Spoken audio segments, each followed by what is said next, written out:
Mayurbhanj जिलार सारस्कणा block अंतर्गत गोनोली गाँ। यही गाँव में रही बहु पुरातन तथा प्राचीन कीर्तिराजी।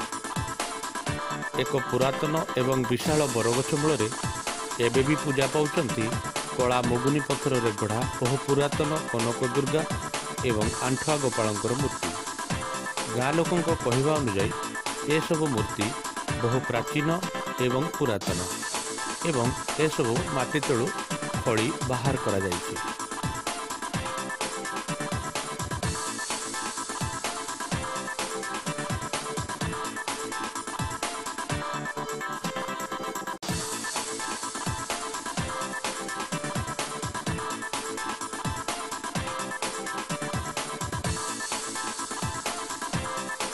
एही स्थान में एक पुरातन अर्धनिर्मित शैवपीठ बहु पूर्वर थिला, किंतु स्थानीय लोकों सहयोग रे एही शैवपीठटी एबे तैयारी करी संपूर्ण करा जायछि। एही मंदिर चारिपटे विभिन्न प्रकार बहु प्राचीन शिलाखंड, शिलालिपि एवं पत्थर रे खोदित विभिन्न प्रकार प्राचीन मूर्ति सबू देखा मिले। पत्थर गुड़िक से समय भाषा किछि खोदित होबार मध्य देखा जाइछि।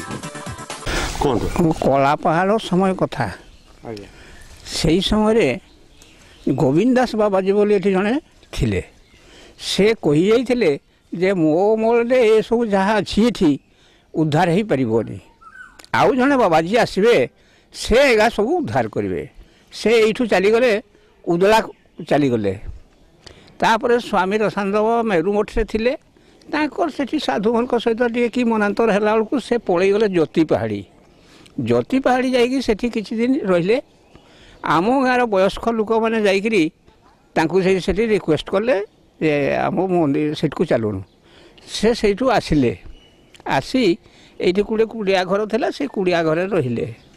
आमे सब से पाठ पढ़ु थी आसी पहुँचले। आम साधु पाखु आसी आसला बेलू से कहे चलो चलो ये तुम बस बहुत दिन सारा बस चला कम कर आमको खोला करेंगे।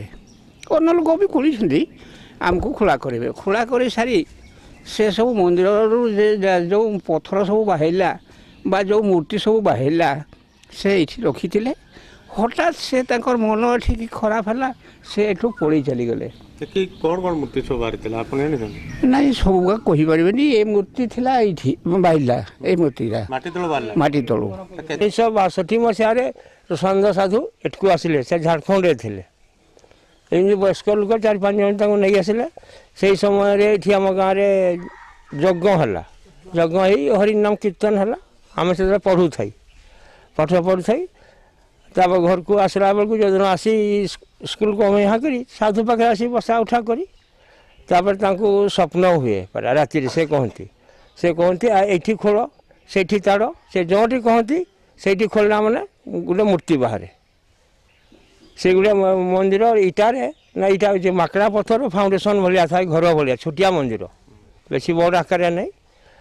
आईटा आगु बहुत लोक भी कहती से भी कहले जा सब कला पहाड़ भांगी करी ध्वंस विध्वंस कर देछि। मूर्ति बाहर कर हाँ आमे खोलिक मूर्ति बाहर करिछि।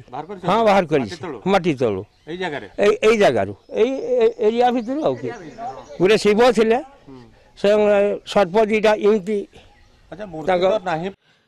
जदि सरकार प्रत्नतत्व विभाग एठारे खनन करता ताहले हुए तो माटी तलू आहरी अनेक प्राचीन मूर्तिर संधान मिल पारंता एवं प्राचीन सभ्यतार बहु पुरातन रहस्य उन्मोचन हो पारंता। सारस्कणार गोनोली गाँव सत्यजित कलिया असित षडंगी साइबर न्यूज।